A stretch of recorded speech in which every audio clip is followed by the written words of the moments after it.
Okay, I know this episode is supposed to be on mermaids, like I said back in the vampire video. I get it, I know, but hear me out, okay? I got distracted while researching and went on a tangent for this one, so sue me. I mean, aquatic humanoid monsters are rad, and I've got some really special stuff planned for that episode, which will be coming out next week now, since this one is coming out now. But there's something bigger than that, which I would love to really get on the back of and just tell you guys about, right? So allow me to introduce the object of my distraction, the island turtle, or Apsodochelone.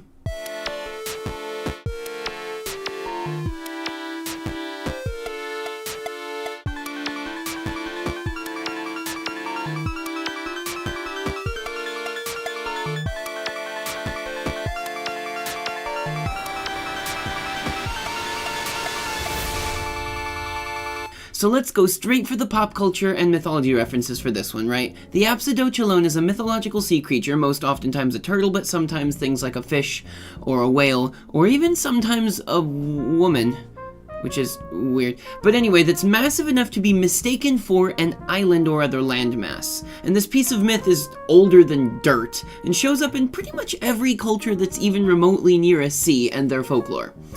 For instance, Native Americans have the belief that when animals needed land to live on, a giant turtle just sort of rose up out of the sea and became a continent, North America.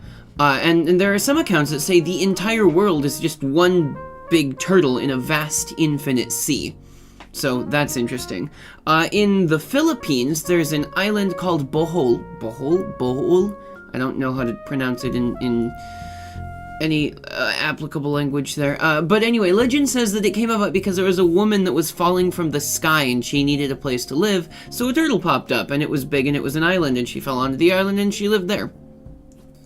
In a weird, like, backwards, not like a recursive example of this, there's some, like, pre-Islamic Arabian mythology, which states that the world that we're on right now, this world, is on the back of an angel of God, who is himself standing on a ruby, which is on the back of a bull, which balances on the back of a gigantic fish called Bahamut. All this other stuff I don't know the names for, but this one I know, the giant fish is called Bahamut. So if any of you have played Final Fantasy anything, and you know the fire dragon, well, it's actually a gigantic continent-sized fish.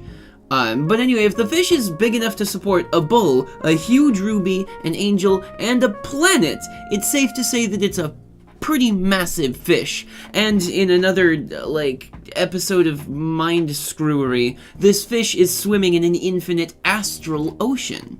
So that's interesting. Pliny the Elder talks about a huge fish that was so big sailors often tried to land on the back of it and camp in the middle of the ocean.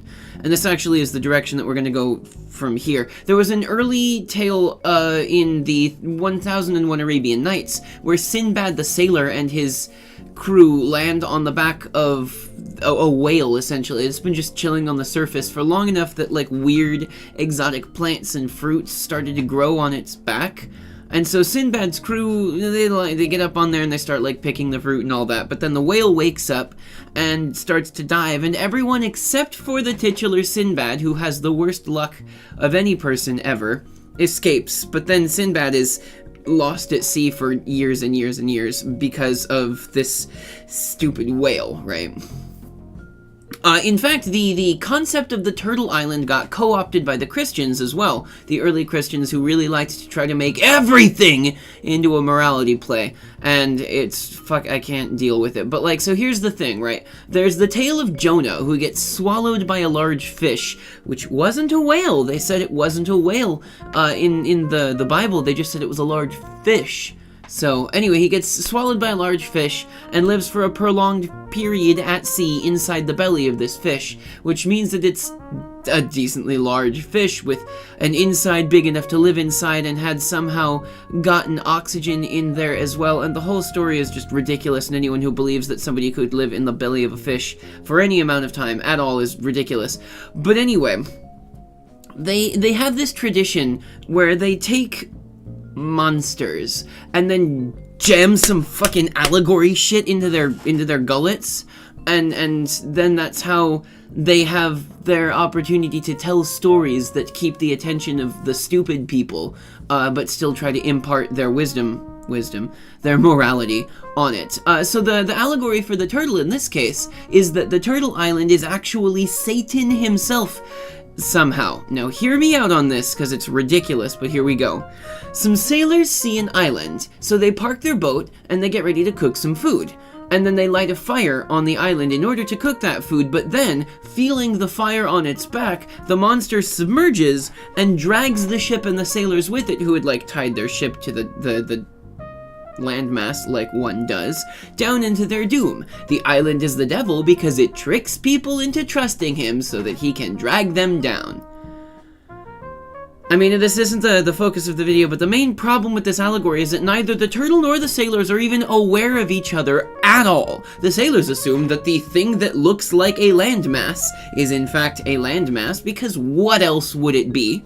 So they do what sailors do and park their boat on it and get off the boat and stand on the landmass, as sailors are often wont to do. The turtle, for its part, has no idea that the sailors are even on its back until they start a fire, which is the only thing that would start to damage it because it's a friggin', like, hard shell thing, right? So, I mean, that's a totally normal thing. If I was in the water and something on my back started to burn, I would dive under the water. I wouldn't check to see whether it was a band of sailors or something like that. And it makes perfect sense from a self-preservation standpoint. Where in the allegory is Satan? Deceit has to have intention behind it to actually be deceit. Otherwise, it's just unfortunate coincidence. Anyway, the more likely explanation for why this story exists in mythology is that the island on which these sailors who made up the stories found themselves was what's called a vanishing island. That is to say, an island which is visible and accessible during periods of low tide, but which gets swallowed up by the sea during periods of high tide. And you can find them pretty much everywhere in the world where there are oceans. So the accounts coming from like a bunch of different places of the same kind of story make sense when you put it in this context, right? But what a fascinating monster this thing has become in mythology. It's so much so that the popular media of every age ever has been beating this trope into a dead horse. It's ridiculous. And I mean, like, it's not to say that none of the instances of this Turtle Island monster showing up are interesting at all, that every one of them is boring or something like that. For instance, here's some of my favorite examples. In Pokemon, there is a Pokemon called Torterra, the continent Pokemon, which is a sort of vaguely turtle-like dude with like trees and shit growing on his back, and in the lore for Pokemon, it says that they used to get big enough that they were mistaken for continents. So Pokemon World has got it. In Naruto, the titular character and Killer Bee, spoilers, train on a huge island that is in fact a turtle that was protected by the village hidden in the clouds or something like that. And it can move around, so if they're if they're trying to not get caught by something, they can just make the turtle, the giant island turtle, move around, which is kind of cool. In Magic the Gathering, there is the card called Island Fish Jasconius, which itself is a reference to the story of Saint Brendan and his crew, who landed on the back of the giant fish that they called Jasconius, believing it to be an island, which, of course, is what this whole trope is about. The card art actually has, like, trees and junk on the back of a huge fish, which is kind of cool. Giant island turtles and island whales and that kind of thing have shown up in pretty much every edition of Dungeons & Dragons and like several other tabletop role-playing games, probably because it's a rad monster that also plays a setting for an adventure that you might have to kill at the end. Think about how cool that would be. You go into a dungeon, and then at the end of the dungeon you have to kill the very dungeon itself. That'd be pretty cool, right?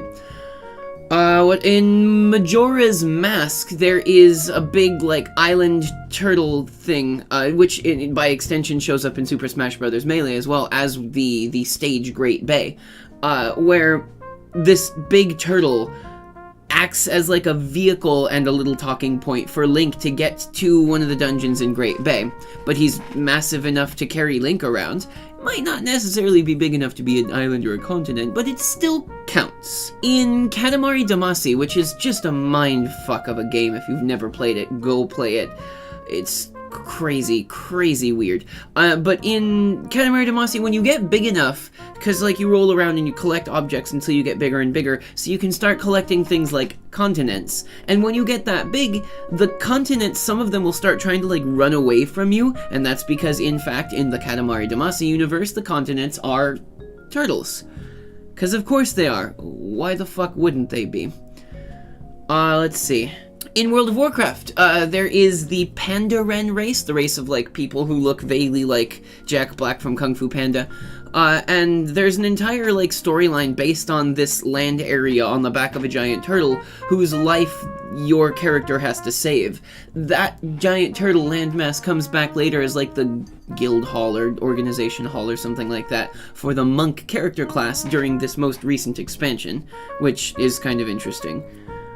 Actually, one of the most interesting versions of this trope is in Adventure Time, during the episode The City of Thieves, right? So Jake and Finn have to go to the City of Thieves, which is out in the desert, built on the back of a gigantic dead tortoise shell, which not only shows that there were island turtles in this universe, but also that the entire world had been changed by the Mushroom War, and so where there were once oceans, there are now deserts, and etc., which is really fucking cool. There is The Neverending Story, that film and book, where the giant turtle Morla, the oldest living inhabitant of that fantastic universe, Fantastician? I forget what they're called. Anyway, the oldest living mortal in that universe is this giant turtle that lives in the swamp that the main character has to go and hang out with and talk to, and then it transports him to the Southern Oracle, etc., etc. Atreyu's a weird dude, and he hangs out on the back of this turtle for a little bit, and the turtle is super depressed and sad, either because of or due to the area that is around it being affected by it. It's the swamp of sadness. So in J.R.R. Tolkien's side story section, The Adventures of Tom Bombadil, there is a Hobbit rhyme about Fastatokalon, which is another name for the giant turtle thing that shows up in mythology that's mistaken for an island. And it's a pretty, like, jaunty, cute little rhyme that's like, there's even birds hanging on over here, like, check it out, we should go and hang out on this island, but be careful! Which is cute. Did anyone read Artemis Fowl?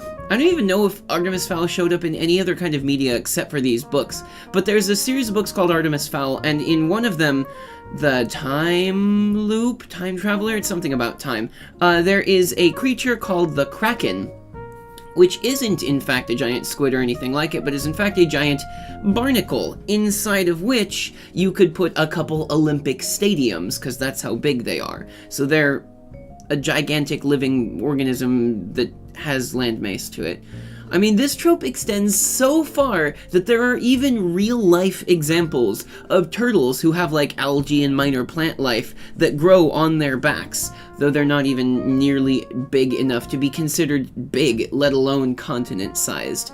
There's one that lives down in, like, the tropical places over by Galapagos, I want to say that it is, it's like a turtle that looks like it's got, like, rocks and shit on the back of its shell, and, like, it's colored so that it looks like there's algae and junk on it so that it can be camouflaged in the bottom of the ocean, and its tongue is, like, long and worm-like, which it uses to try to attract fish, but then it eats them. So, surprise, bitch! Actually, that's the closest thing to the Christian allegory that we talked about a little bit before, where the turtle is an asshole and tries to trick people.